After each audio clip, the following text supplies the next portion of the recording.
My dear future doctors, तो एक बार बहुत बहुत स्वागत है। चूंकि हम लोग के पास एक परेशानी चल रही है कि सर 35 डेज ऑलमोस्ट बचे हुए हैं। अब हमारा नीट एग्जामिनेशन होने वाला है। कैसा होगा एग्जामिनेशन का पेपर, बहुत बड़ा सवाल बना हुआ है।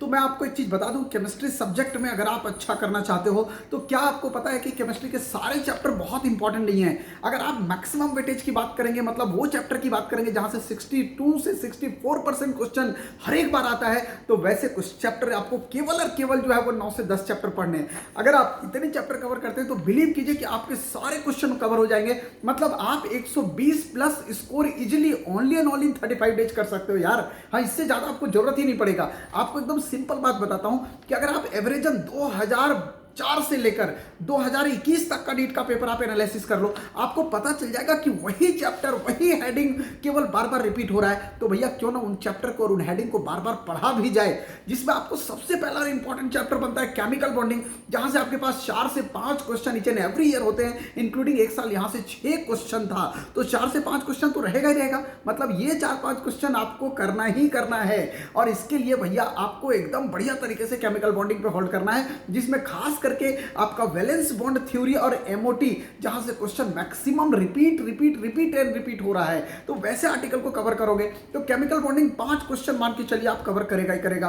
पी ब्लॉक केमिस्ट्री में अगर आप बात करोगे तो 3+1 का मतलब क्या है कि 3 क्वेश्चन जो है वो आपका 12th क्लास के पी ब्लॉक के सेक्शन से आता है, और एक क्वेश्चन आपके पास जो आता है वो 11th क्लास से आता है। तो 4 क्वेश्चन आपका पी ब्लॉक से भी एकदम फिक्स हो गया। तो 4-4-8 क्वेश्चन, मतलब 2 चैप्टर 32 मार्क्स आपने कवर कर लिया। अब आता है इनऑर्गेनिक का एकदम बोलते हैं ब्रह्मास्त्र, जिसको कोऑर्डिनेशन कंपाउंड। आप उठा लो किसी साल कोऑर्डिनेशन कंपाउंड, 3 क्वेश्चन आपके पास दिखाई देंगे। कभी कभी 4 क्वेश्चन भी दिखते हैं, लेकिन 3 क्वेश्चन एटलीस्ट आपके पास कोऑर्डिनेशन कंपाउंड से है। तो कोऑर्डिनेशन कंपाउंड को भी मिलाते हो अगर आप, तो आपके पास 8 और 3 11 क्वेश्चन होते हैं। अब आपके पास आता है जो सबसे आसान चैप्टर, जो कि एनसीईआरटी से बाहर आता ही नहीं है। केवल एनसीईआरटी आपको पढ़ के जाना है, एकदम गारंटेड क्वेश्चन करके आओगे। 4 क्वेश्चन, और आपको बता दूं कि ये ऐसे क्वेश्चन है जिसमें एनसीईआरटी अगर रिवाइज करने बैठ जाओ तो आप 2 घंटे में बढ़िया तरीके से, अगर एक बार आपने पढ़ रखा है तो 2 घंटे में अच्छे से आप चैप्टर को रिवाइज कर जाओगे। ये चैप्टर कौन है? Biomolecule plus polymer plus everyday life, 4 question. तो ऊपर आपके पास जो है वो 11 क्वेश्चन हो चुके थे, 4 क्वेश्चन और ऐड कर दीजिए, 11 और 4 15 क्वेश्चन हो चुके हैं। मतलब केवल ये 4 चैप्टर आप जो कवर कर रहे हो, इन 4 चैप्टर से आप 60 मार्क्स कवर कर चुके हो। ये आप समझ लो, सीधा सीधा 60 नंबर आपका कवर हो गया। अब आता है हमारे पास फिजिकल केमिस्ट्री। फिजिकल में सबसे ज्यादा क्वेश्चन अगर किसी चैप्टर से होता है तो वो इक्विलिब्रियम है। इक्विलिब्रियम से हर साल आप देख लो 2+1 मतलब इक्विलिब्रियम पूरा अगर इंटायर देखोगे तो 2 पार्ट में, केमिकल और आयनिक। तो केमिकल से 1 क्वेश्चन और आयनिक से 2 क्वेश्चन। ये इक्विलिब्रियम का आपका जो पैटर्न है वो हमेशा रहता है। आयनिक में भी अगर आप उठाओगे तो सॉल्युबिलिटी प्रोडक्ट के क्वेश्चन बहुत ज्यादा होते हैं। पीएच के बाद अगर देखोगे तो सॉल्युबिलिटी या बफर सॉल्यूशन, ये 2 आर्टिकल, और सॉल्ट हाइड्रोलाइसिस, 3 आर्टिकल में क्वेश्चन बार बार आपको रिपीटेशन में मिलेंगे। सिमिलर टाइप के क्वेश्चन, केवल डाटा चेंज होता है और कुछ भी चेंज नहीं रहता। आप एकदम इसको शॉर्ट ट्रिक्स के थ्रू भी पढ़ सकते हो, जैसा हमारे चैनल पे अवेलेबल इसका शॉर्ट ट्रिक्स भी है। अब यहाँ पे हम लोग 15 क्वेश्चन ऑलरेडी कर चुके थे, 3 क्वेश्चन और हमने कर लिया, 18 क्वेश्चन हो गया। थर्मोडायनामिक्स आप देख लीजिए, थर्मोकेमिस्ट्री प्लस थर्मोडायनामिक्स मिला के आपके पास 3 क्वेश्चन। कभी थर्मोकेमिस्ट्री से 2 होता है, थर्मोडायनामिक्स के पार्ट जो इधर है उससे 1 रहता है। कभी कभी आपका फर्स्ट और सेकंड लॉ ऑफ थर्मोडायनामिक्स से 2 रहेगा तो थर्मोकेमिस्ट्री से 1 रहेगा। तो 3 क्वेश्चन का कवरेज आपको ये भी देता है। तो 18 प्लस 3 क्वेश्चन आपका 21 क्वेश्चन बन गया।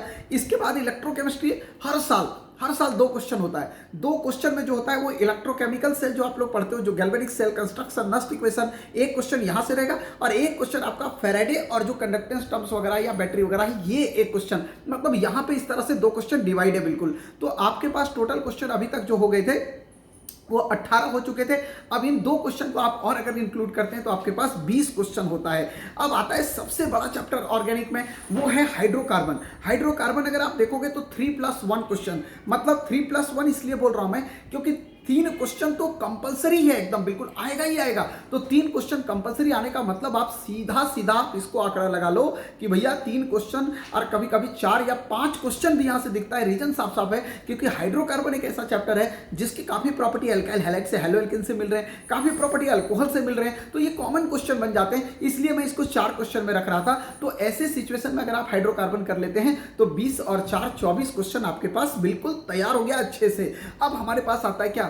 Carbonyl compound, aldehyde, ketone and carboxylic acid. हर साल उठा लो, आपको एकदम गारंटेड एकदम एसिड के डेरिवेटिव्स जो पोर्शन है वहां से एक क्वेश्चन, और एल्डिहाइड और कीटोन का उसकी प्रॉपर्टीज से जो क्वेश्चन है वहां से 2 क्वेश्चन। मतलब 3 क्वेश्चन आपको जो है वो कार्बोनिल कंपाउंड से आएगा ही आएगा। तो अभी तक आपके पास 24 क्वेश्चन हुए थे, और 3 क्वेश्चन आप अगर यहां से और कवर करते हैं तो आपके पास 27 क्वेश्चन हो चुके हैं। तो केवल और केवल ये 9 चैप्टर आपके 27 क्वेश्चन कवर कर रहे हैं। और मैं आपको बता दूं ये 27 जो बोल रहा हूं इसमें आप प्लस 3 क्वेश्चन और कर लीजिए, क्योंकि कभी कभी केमिकल बॉन्डिंग से 5-6 क्वेश्चन बनते हैं, कभी कभी आपके पास जो है वो एल्डिहाइड कीटोन कार्बोक्सिलिक एसिड से आपके पास नंबर ऑफ क्वेश्चन 4 बन जाते हैं, कभी हाइड्रोकार्बन से क्वेश्चन 5 बनते हैं। तो 3 एडिशनल क्वेश्चन आप इसमें और इंक्लूड कर लीजिए। तो ओवरऑल आपका जो सिनेरियो बन रहा है ना, वो टोटल क्वेश्चन का जो बन रहा है वो बन रहा है 30, और 30 क्वेश्चन का मतलब 120 मार्क्स। तो केवल 9 चैप्टर और सीधा 120 मार्क्स से सीव कर रहे हो। तो भैया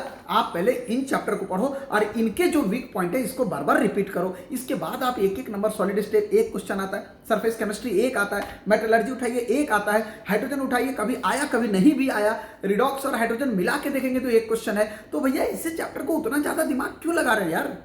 आप उस चैप्टर पे दिमाग लगाओ जहां से क्वेश्चन बार बार रिपीटेशन हो रहा है। और इधर पिछले कुछ सालों से ट्रेंड देखेंगे तो 2 क्वेश्चन आने वाले चैप्टर स्ट्रक्चर ऑफ एटम है, 2 क्वेश्चन वाले अल्कोहल वाला, फिनोल वाला, ईथर वाला चैप्टर है, 2 क्वेश्चन आने वाले आपका पीरियोडिक क्लासिफिकेशन है, 2 क्वेश्चन आने वाला आपका जो है वो डी ब्लॉक है, जहां से क्वेश्चन इस बार कवरेज थोड़ा सा चेंज हुआ है। तो आप ऐसे चैप्टर को उसके बाद जाइए, लेकिन पहले इन 9 चैप्टर को कंप्लीट, उसके बाद उसको लगा दो जी जान। मेरे को आप लोग जरूर बताना कि आपको ये मेरा इंस्ट्रक्शन कैसा लगा। अगर आप लोग को अच्छा लगा तो आप लोग को मैं लास्ट 30 डेज का एक टाइम टेबल भी बना के देना चाहता हूं। अगर आप लोग कमेंट बॉक्स में चाहेंगे जिस तरह का वीडियो चाहिए आप लोग बताइए, मैं आपको बताऊंगा कि अगले वीडियो के अंदर ये भी कि भैया इन चैप्टर के कौन कौन से टॉपिक आप पढ़ें, किस फॉर्मूले को लर्न करें जहां से क्वेश्चन बार बार रिपीट होता है। बने रहिएगा मेरे चैनल से, मिलता हूं बहुत जल्दी आप तक, तब तक के लिए बाय बाय, टेक केयर।